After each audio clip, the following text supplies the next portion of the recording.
We have a really simple hello world Node.js application. Let's do something a little more interesting, right? So we're going to be using Node.js to build a middle tier, right? Node.js, there's nothing special about Node.js, right? It just allows you to execute JavaScript from the command line. Basically, that's it, right?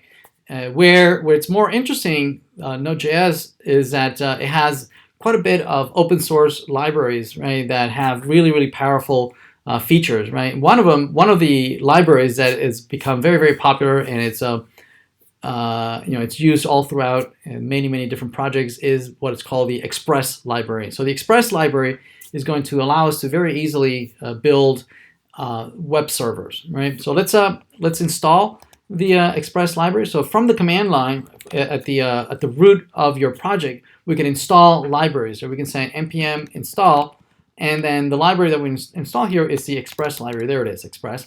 We're also going to use the save flag, right? That's going to make sure that not only are we installing it and copying the library locally into our directory, but it's also going to add an entry into our package.json file, right? And so that other folks, if they want to clone down our project and they want to install it in their machines, in their environments, they can just say npm install, right? And it'll find all those dependencies in the package.json. So for instance, if we go back to the IDE, you'll notice that if we open up our package.json, we'll notice that there's a few things here that have been added. Notice that there it is. See that Express?